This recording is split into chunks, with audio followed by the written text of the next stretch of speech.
Hey everybody, this is Deb with Truthification Chronicles, and this one kind of slipped through my fingers 2 weeks ago. This came out. Sex scandal rocks FBI top agents under fire for reported sexual affairs with CNN reporters. High-ranking FBI insiders say they reported top-level FBI brass for continued sexual romps with CNN reporters, but former FBI Director James Comey and his successor Christopher Wray looked the other way and did nothing. The extramarital affair between fired FBI boss Peter Strzok and FBI top lawyer Lisa Page is public knowledge. Page has resigned from the Bureau. Now Strzok's name has resurfaced again in regards to the unfolding CNN scandal, according to FBI insiders, and other top FBI bosses are implicated as well for sexual trysts with CNN reporters and anchors. See, it used to be that, the FBI, they could not have extramarital affairs because that opens you up to blackmail. Hello. So that's what this article is all about. Here's what we know. High-level FBI officials complained to the highest executive offices of the FBI that Strzok and more top agents were engaged in sexual relationships with CNN's on-air personnel. Those high-ranking sources say top management did not investigate the reports, and the relationships continued, and the sexual romps still might continue today.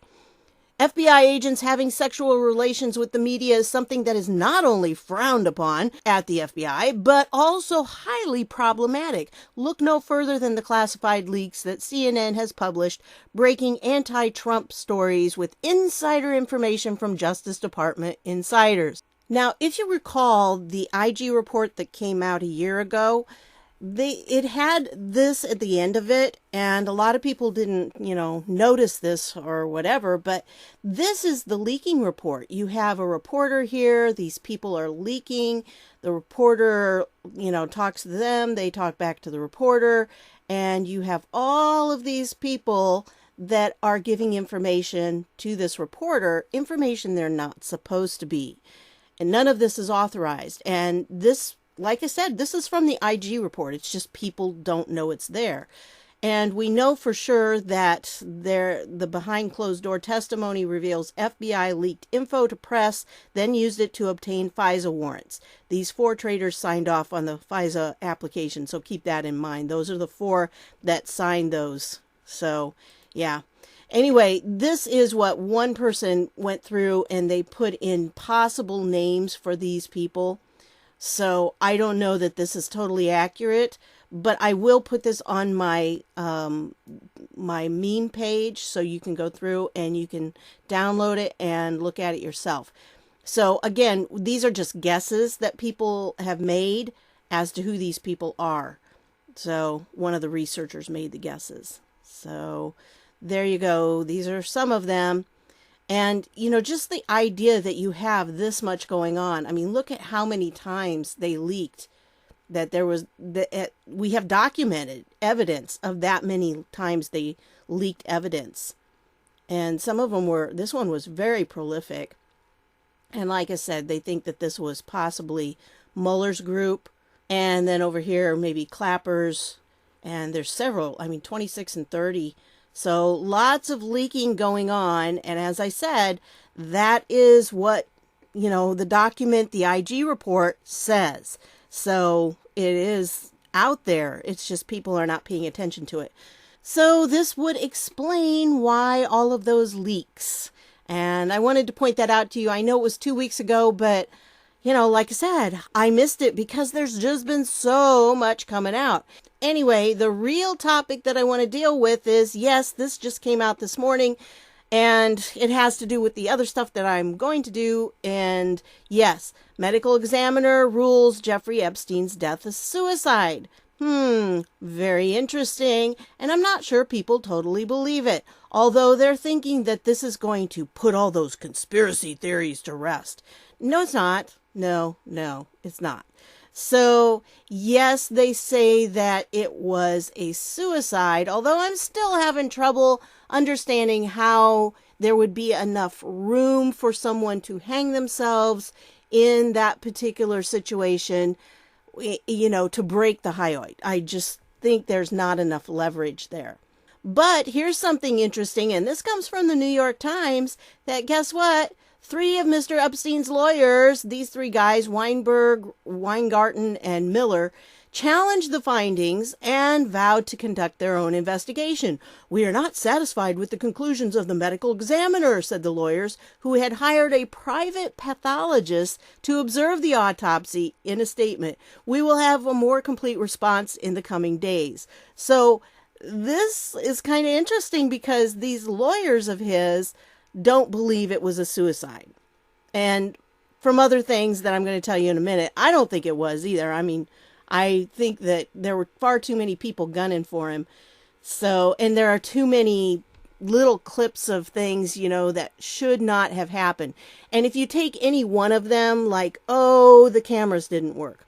Oh, well, one thing it might be. But when you have the cameras didn't work, the guards were supposedly asleep or didn't look in on him, it just, one guard was not actually a guard, from what I'm hearing. There are just far too many things that are like coincidences. And we know what happens with coincidences, right?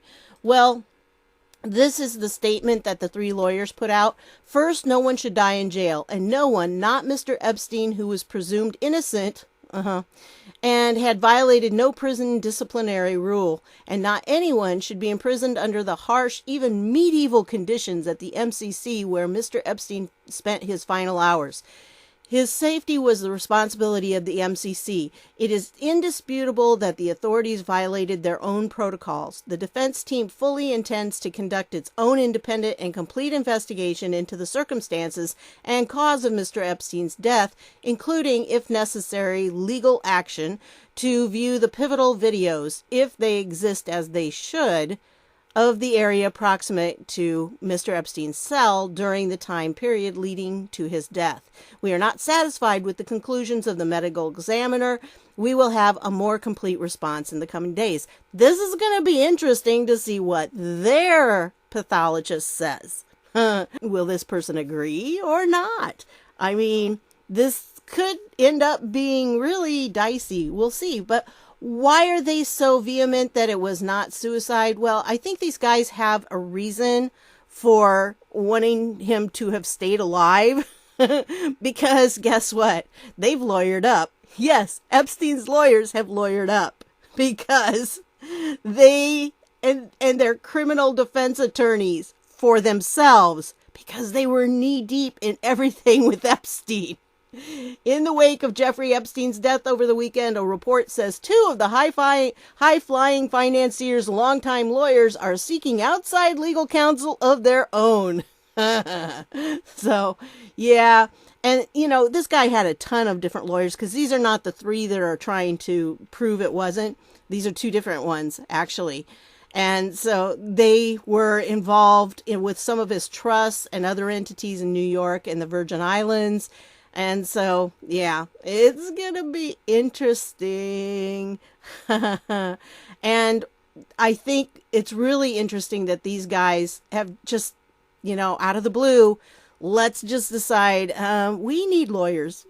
So when a lawyer decides they need lawyers, something's up. Yeah, definitely something's up. So this is something interesting, that they had this attorney room in, places like this. When you have jails, you have to have a place where the client can go and talk to the attorney. Well, this is how Epstein was kind of resolving the problem of being alone in his cell, that he had some young woman come in as an attorney. Now, whether she actually is an attorney or not, I don't know. But she would come in, and he spent hours with her in this private room, at least 2 hours locked up alone with a young woman. And see, they can't, like the guards and things cannot be inside that room with the client attorney privilege thing. So they're in there totally alone, and the guards cannot go in until they're done. So you gotta wonder what was going on for a couple hours, And it says, too, that she was young and pretty. And, I'm not saying that you cannot be a lawyer and be young and pretty, but It, yeah. And look at what it says here. NBC News has reported that Epstein paid members of his team to sit with him in a room for 8 hours a day for attorney-client meetings, allowing him to avoid his cell. So this is how the guy got out of it. Yeah. And so there's something going on. There was something going on. And he was not suicidal, because these attorneys would not be questioning it if he was. And they know he wasn't, because they sat there for 8 hours a day with him, so he wouldn't be in his cell by himself. Oh, this guy was a major manipulator.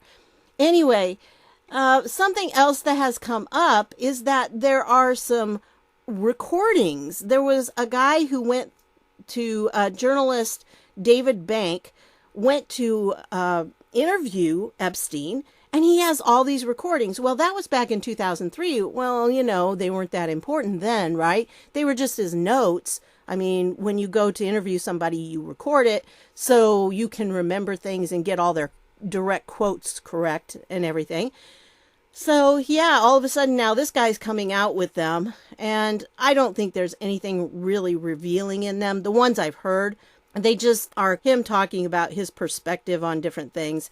And you know, while he's definitely into money, I mean, that was a primary motivator in his life, I didn't see anything unusual. But, you know, this page right here, you can go through, you can listen to him, and here's exactly what he says. So I'm sure there's more to the recordings, and who knows, maybe something will come out that's interesting or that's unusual. But most of this, you know, it's kind of typical. What I found interesting is that I guess I've never heard Epstein talk, and it didn't seem like the voice I would expect to come out of him. But that's okay. I tend to not be good at that kind of thing anyway. In this one, he was just saying that he liked being able to do what he wanted to do and to explore as he sees fit. So he liked being the little king of his island and the king of his ranch. And, you know, he was the center of the attention and everything. So I think he had a little bit of a Louis the 14th type ego going on there, you know, who thought that he was the sun. They called him the Sun King because he thought he was the sun and everybody revolved around him. So, yeah, it just goes through, and, you know, he talks about how people would talk to him if they had billions of dollars. And he said, I would only take you if you had $1 billion or more. Those were the people that he dealt with. Well, you know, it's because it's not worth your time blackmailing people who don't have any money, right? So, yeah. And this Dalton School right here, this doesn't say much about it, but he wanted to work at this Dalton School, which was a private school. And at the time, I believe William Barr's dad was working there. And he tried to get, you know, Barr's dad tried to keep Epstein from being hired on there. And Epstein was pretty young at the time, I believe. But Epstein wanted it so he could make connections with big name people, because of course it was a private school and it was kind of a private elite school. So that's one of the reasons why I think when Barr was talking about this and that he wanted to get to the bottom of it, he said it's personal for me. And I think maybe this was a reason, because his dad knew Epstein was not a good guy, and he tried his best to keep him out of the Dalton School so he wouldn't have contact with those kids. But such was not the case. So anyway, and you know, you can go through and you can listen to them. Again, I didn't find anything really revealing there, but you know, maybe there's more that they haven't put out. I just thought it was kind of interesting. But yeah, making money is my priority for how I think about things. Money itself and how people make money and how money is made in different ways. So takeovers were a way to make money. Commodity trading was a way to make money. To me, the new one is currencies. And so, you know, making money, that's what you have to remember. Making money was his priority. And any way that he could see to do that was not a problem for him. He would do whatever it took. And, you know, he liked having luxuries. And so, and he also thought that once he got money, oh, people, you know, are trying to rip me off and they're trying to, you know, commit fraud. And yeah. So I just thought I would share those with you. You can go ahead and listen to him. I just think it's really weird. And he loved music and had played piano since the age of 5 and liked mathematics and sciences and describing the inner workings of the brain and evolutionary dynamics. So this was probably the most revealing thing, that he was into this whole pleasure idea and, you know, trying to figure out how you could make things and experiences more pleasurable, which I think most of you could see that as fitting in with what he did. So I also wanted to give you this link. These are the tech moguls who have been connected to Jeffrey Epstein. There's not really any big connections here either, but I did want to point it out to you. And of course we have Bill Gates here. So that's the biggie. Just how much of a connection? There's really not a lot. This is Business Insider, so they don't have a whole lot of connection there. But I did want to bring it to your attention. So yes, there are connections coming out, but they're superficial at this point. I think as time goes on, we're going to see more and more connections, and it's going to be more obvious. I mean, the Bill Clinton blue dress thing is so obvious a connection there. So either Epstein had a real crush on Bill, or he and Bill were involved, which I'm not leaving that out. So anyway, that's what I've got for you on this one. I wanted to show you all these different things because I think that, you know, more information is going to be coming out about Epstein and the people that he was connected to. I hope that in the future there'll be better connections than this, because this article kind of disappointed me. When I saw the headline, I thought, oh, there's going to be a big list. No, there's not. So there will be more lists out there. I don't know when it's all going to start coming out, but it will eventually.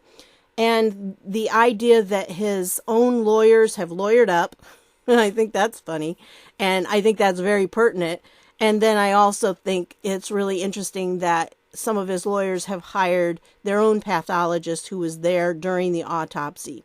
So they're doing their own investigation. What's going to come out of that?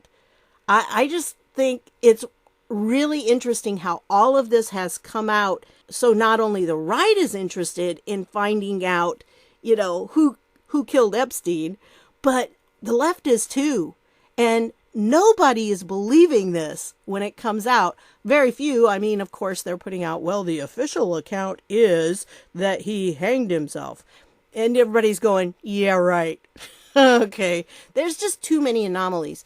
And I have to agree with, you know, a lot of people when they're talking about the whole idea of conspiracy theories. I know they're talking about this being, you know, what happened to him not being suicide, that's a conspiracy theory. Well, not necessarily. We really need to throw out that entire term because it's been used in a pejorative sense.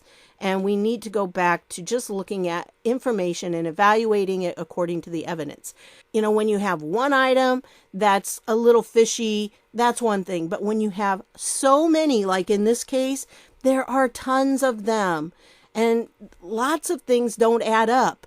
So we're going to find out more. There's going to be more to this. I don't think the medical examiner's report is going to be the end of things, especially not with his lawyers involved and all of that. So we'll find out what happens, right? So that's what I've got for you on this one. I want to thank you for stopping by, and I'll see y'all later.